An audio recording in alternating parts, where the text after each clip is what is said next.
Hello friends, my name is Ravi Sood, Chanakya civil academy from Meerut. देखिए, आज हम चल रहे हैं ज्योग्राफी की क्लास में। अब तक हमारे करीब 13-14 टॉपिक ज्योग्राफी में हो चुके हैं। आप लोग बड़े ध्यान से देखिए और उनका नोट्स बनाइए। वो एग्ज़ाम सभी एग्ज़ामों के लिए आपके लिए, चाहे आप एसएससी दें, बैंक एसएससी दें, रेलवे दें, ग्रुप डी दें, ग्रुप सी दें, आईएएस दें, पीसीएस प्री दें, किसी भी एग्ज़ाम के लिए इंडियन ज्योग्राफी में इससे बाहर कुछ भी नहीं आएगा। आप बस कंटिन्यूटी के साथ हमारे साथ बने रहिए। यह वीडियो हम आप लोगों के लिए बना रहे हैं और हम पहले भी कह चुके हैं, अगर आपको कोई प्रॉब्लम है तो आप उसके लिए हमें कमेंट कीजिए, हम तुरंत आपका रिप्लाई करेंगे। और इस वीडियो का आप लोगों के माध्यम से सभी को फ़ायदा मिले, जो बेचारे पैसे देने के पैसे के अभाव में हैं और वो पढ़ना चाहते हैं, तो आप उन सबको बताइए, उन्हें शेयर कीजिए, सब्सक्राइब कराइए, जिससे इस वीडियोज़ का लाभ उन सभी विद्यार्थियों को भी मिल सके। हमारी यही कोशिश है और आपके लाइक और शेयर से हमें एक मोटिवेशन मिलता है। ठीक है, तो चलिए कंप्लीट देखा करें, जो भी वीडियो देखें। अगला टॉपिक आज हम चलते हैं, जिसका नाम है तटीय मैदान। यानी टॉपिक का नाम है तटीय मैदान, यानी जिसको हम बोलते हैं कोस्टल प्लेन। कोस्टल प्लेन, ठीक है। देखिए, हालांकि कोस्टल की बात कर रहे हैं तो हमें पूरा डायग्राम बनाने की जरूरत नहीं पड़ती, लेकिन हम इस तटीय मैदान में आपको पूर्वी तट और पश्चिमी तट तो पढ़ाएंगे, यानी ईस्टर्न कोस्ट और वेस्टर्न कोस्ट तो पढ़ाएंगे ही, इसी में साथ साथ हम उत्तर भारत का मैदान भी पढ़ा देंगे। इसलिए हम आपको पूरा डायग्राम बनाने की सलाह देते हैं। आप भी पूरा इंडिया का डायग्राम बनाइएगा।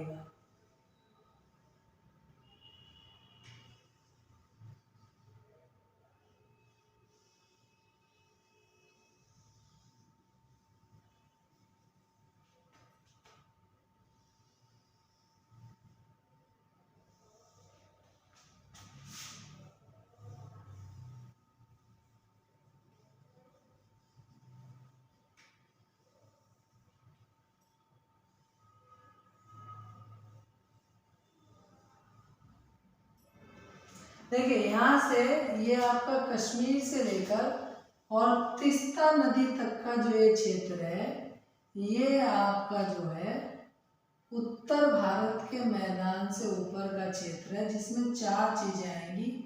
4 चीज़ें क्या आएंगी? आपका भाबर, तराई, खादर, बांगर, ये 4 चीज़ें यहाँ पर आपकी आएंगी उत्तर भारत के मैदान में। लेके आपका कहाँ से? लेके आपका सिंधु नदी से, यानी कश्मीर से लेकर और ये यहाँ तक आपका फैल जाएगा। उसके बाद हमारा जो भारत में चलते हैं, जैसे हम आपको पहले भी पढ़ा चुके हैं कि पश्चिमी घाट पर एस्चुरी बनाती है, तो नर्मदा आपका गुजरात में आती है और ये आ जाती है आपकी ताप्ती। कौन सी नदी आ जाती है? ताप्ती आ जाती है। तो लेके गुजरात से और गोवा तक का जो क्षेत्र हमारे लिए कहलाता है, ये है गोवा। गोवा तक का जो क्षेत्र कहलाता है वो कहलाता है हमारे लिए कोंकण तट। क्या कहलाता है? कोंकण तट। फिर गोवा से लेकर मंगलोर तक का जो क्षेत्र है, यह मंगलोर तक का जो क्षेत्र है, क्योंकि यहाँ पे कर्नाटक है तो ये कहलाता है हमारा कन्नड़ तट। कन्नड़ तट। और मंगलोर से लेकर कन्याकुमारी तक का ये क्षेत्र कहलाता है हमारे लिए मालाबार तट।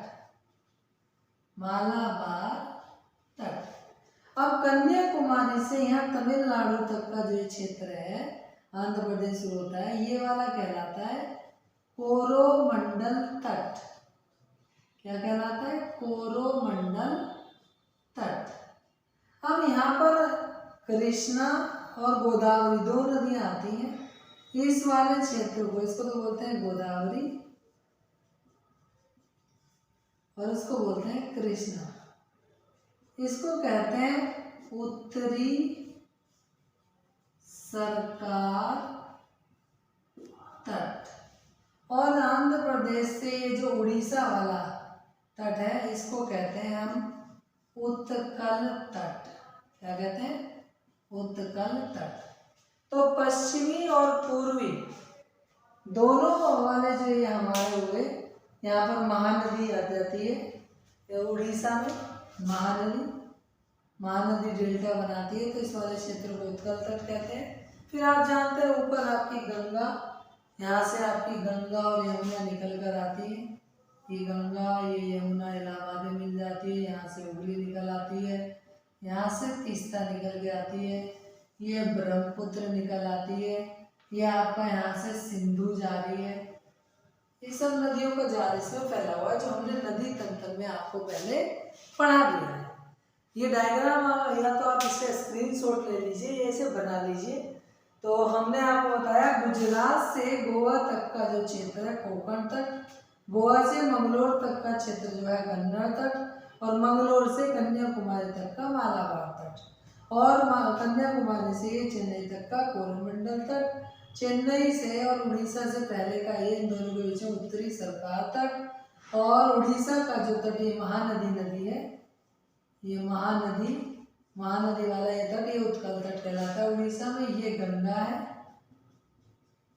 ये यमुना है, ये हुगली है, ये आपका ब्रह्मपुत्र है।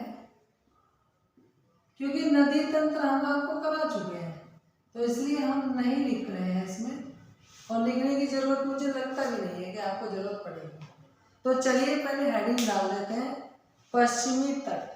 थ्योरी स्टार्ट कर लेते हैं हम लोग। सबसे पहले बात करेंगे हम पश्चिमी तट की, इसकी पश्चिमी तटीय मैदान की, फिर पूर्वी तटीय मैदान की बात करेंगे, और फिर बात करेंगे उत्तर भारत के मैदान।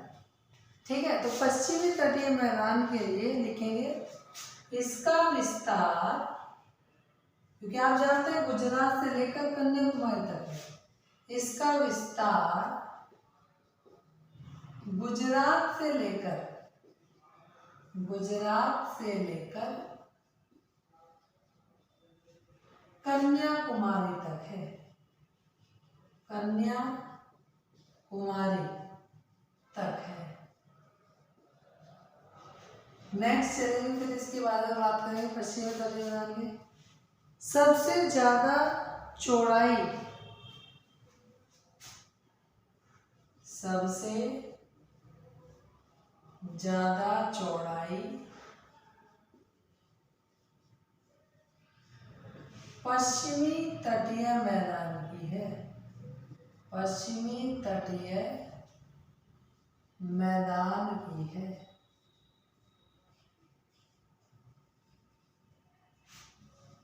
फिर आगे चलेंगे, अगर हम इसकी बात करते हैं तो सबसे पहले लिखेंगे गुजरात से लेकर गोवा तक के भाग को,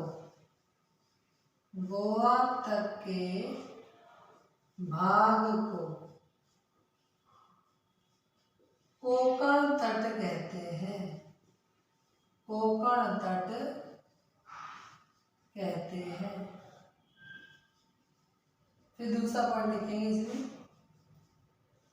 गोवा से मंगलोर तक के भाग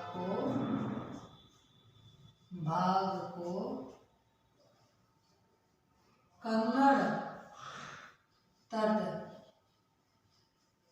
कहते हैं। फिर आता है मंगलोर से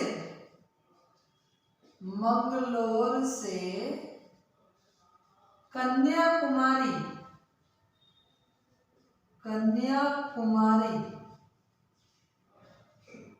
तक के भाग को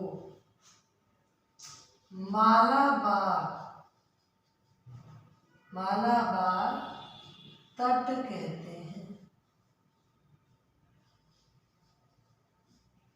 मालाबार तट कहते हैं। ये हमारा पश्चिमी तटीय मैदान में हमने आपको कुछ बातें थी जो बताई हैं। आगे इसमें 2 बातें और लिखेंगे हम। अगर आपने ऊपर से कर लिया हो तो हम आगे का भाग चलते हैं। इसमें देखिए, इसमें लिखेंगे पश्चिमी घाट की नदियां, पश्चिमी घाट की नदियां एस्चुरी बनाती हैं। ये पहले भी बता चुके हम, एस्चुरी बनाती है क्योंकि ये डेल्टा नहीं बनाती। फिर इसी में लिखेंगे केरल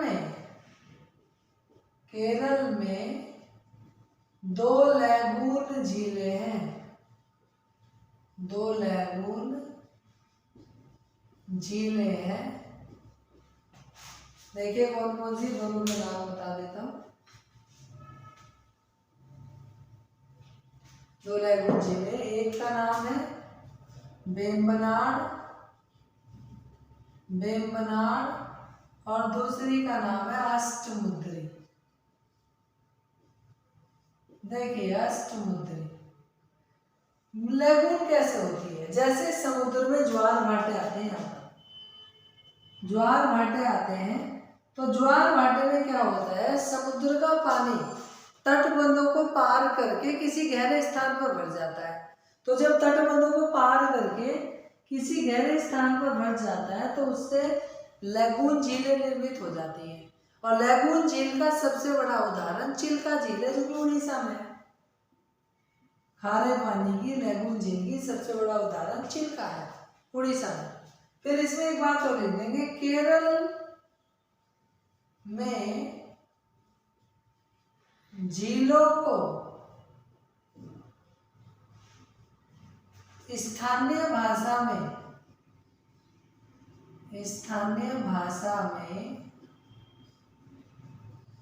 कयाल कहते हैं। क्या कहते हैं? कयाल कहते हैं।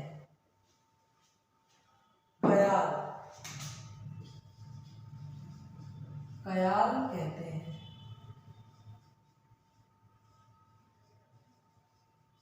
ठीक है। एस्चुरी को वैसे हम ज्वार नदमुख भी बोल देते हैं, ज्वार नदमुख। ये हमारा पश्चिमी तटीय मैदान जो था कंप्लीट हो गया। इसके बाद हम आगे चलते हैं, हमारा पूर्वी तटीय मैदान। चलिए हेडिंग डालेंगे, पूर्वी तटीय मैदान।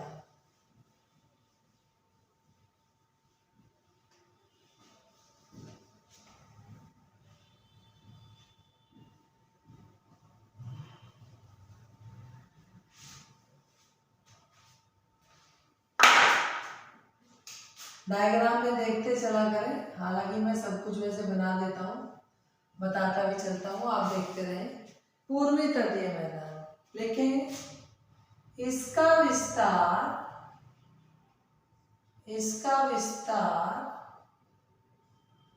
हुगली से लेकर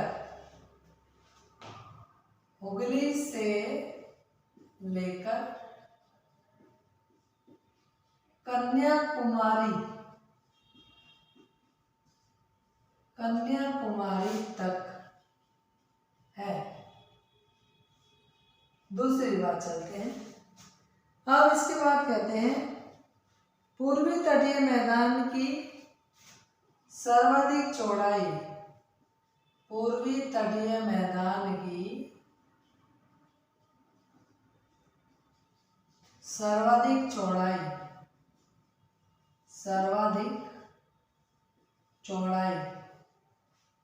तमिलनाडु में है,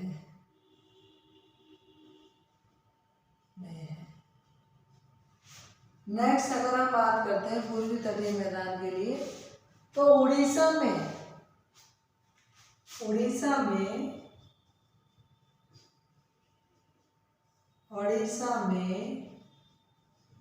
पूर्वी तटीय मैदान को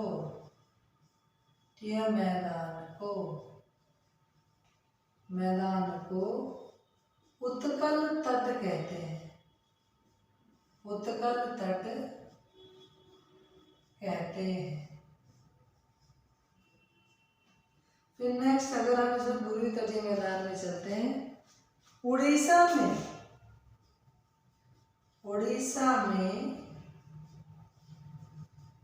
लैगून झील का उदाहरण, मैंने भी बताया था, लैगून झील का उदाहरण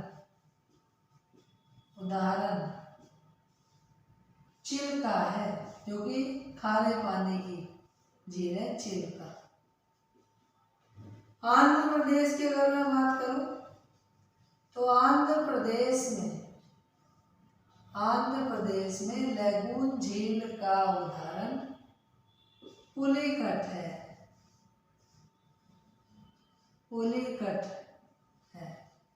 क्योंकि ये यहाँ पर बनी हुई है, जैसे ही चेन्नई से निकलते हैं इसी पे पुलिकट झील पर ही इसरो श्रीहरिकोटा यानी इंडियन स्पेस रिसर्च ऑर्गेनाइजेशन स्थित है। फिर नेक्स्ट लिखेंगे इसमें तमिलनाडु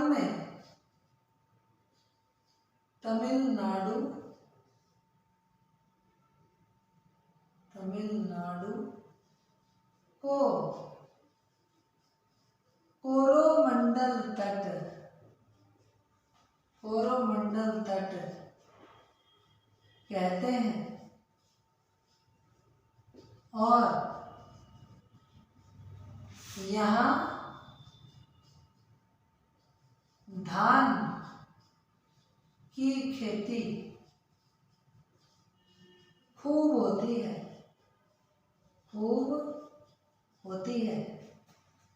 यह पूर्वी तटीय मैदान का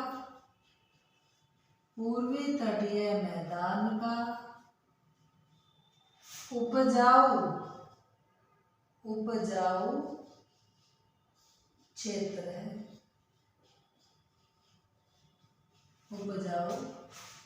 है।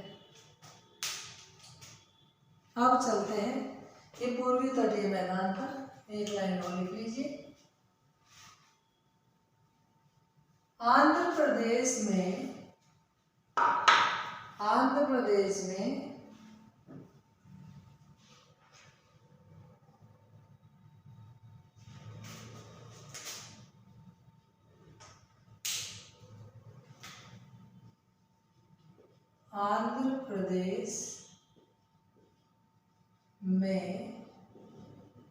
गोदावरी व कृष्णा के बीच में जो तट है उसे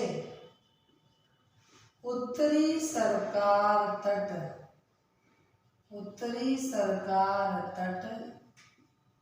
नाम दिया गया है,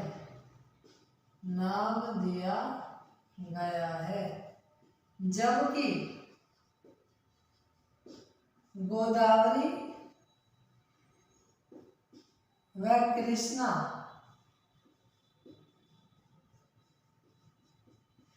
का डेल्टा मिलकर एक झील का निर्माण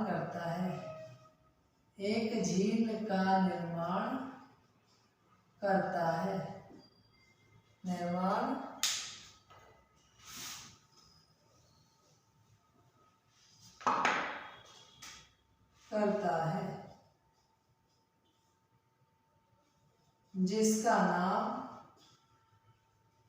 जिसका नाम कोलेरू झील है।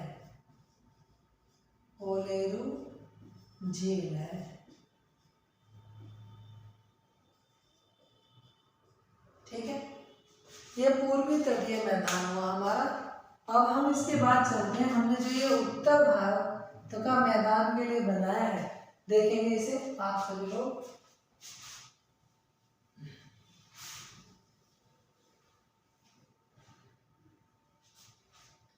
उत्तर भारत का मैदान।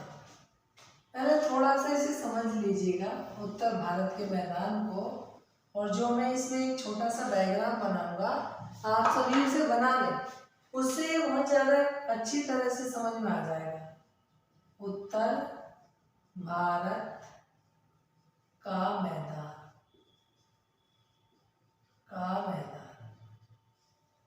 अगर देखिए उत्तर भारत मैदान की हम बात करते हैं, हम इससे पहले हिमालय पढ़ चुके हैं। जैसे हमारा ये हुआ बृहद हिमालय, फिर लघु हिमालय, फिर शिवालिक श्रेणी, इस तरह से, यानी ये हुआ हमारा बृहद कह देते हैं या सर्वोच्च कह देते हैं, सर्वोच्च हिमालय।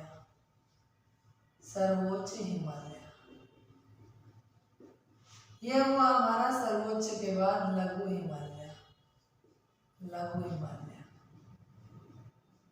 और लघु हिमालय के बाद इसे मान लेते हैं यह शिवालिक श्रेणी।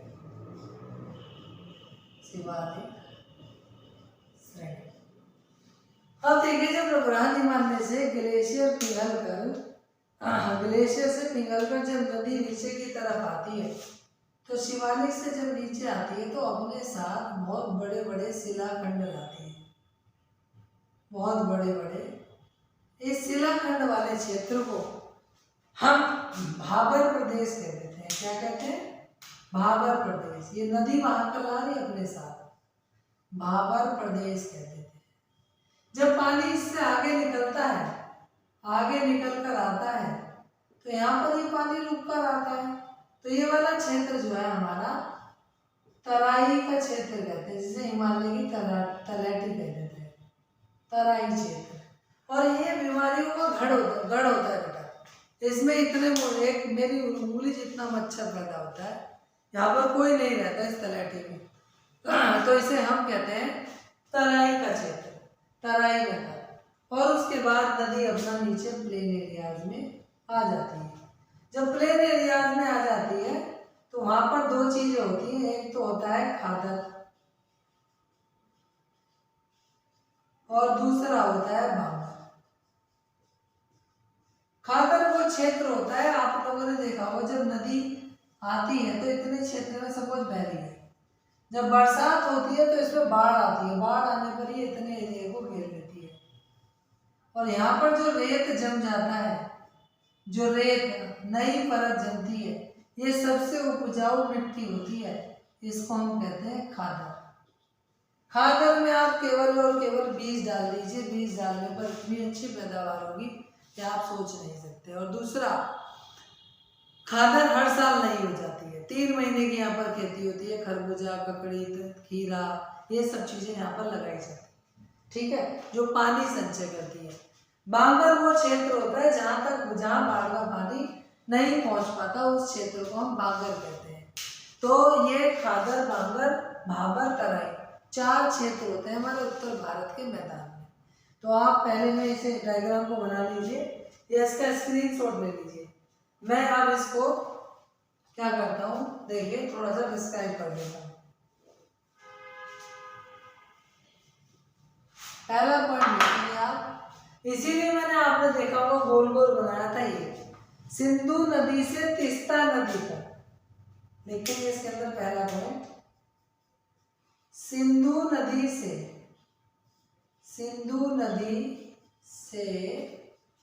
तीस्ता, तीस्ता कहाँ है? सिक्किम में। तीस्ता नदी तक के क्षेत्र को भाबर प्रदेश कहते हैं, भाबर प्रदेश कहते हैं।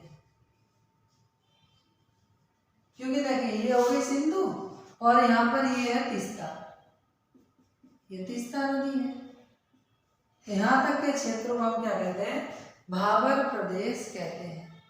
फिर दूसरी बात, हिमालय की तलहटी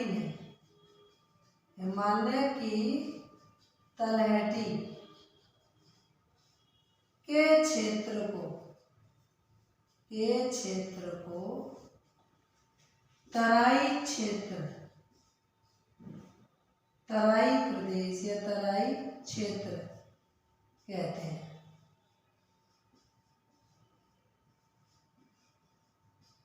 तराई प्रदेश कहते हैं।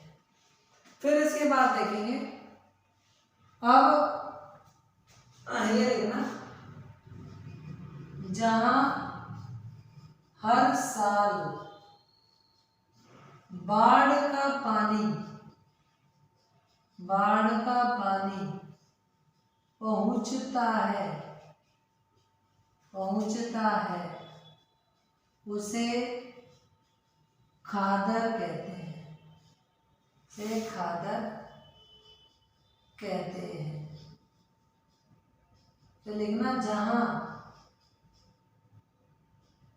बाढ़ का पानी नहीं पहुंचता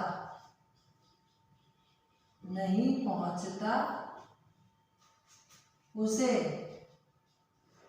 वांगर कहते हैं। जहां हम पूरे साल खेती करते हैं, जिसमें हम डाई, देसी खाद, यूरिया ये सब कुछ लगाते हैं, लगाकर हम पैदावार लेते हैं। तो उत्तर भारत के मैदान में 4 क्षेत्र हुए। पहला भाबर प्रदेश, दूसरा तराई प्रदेश, तीसरा खादर और चौथा हो गया आपका बांगर।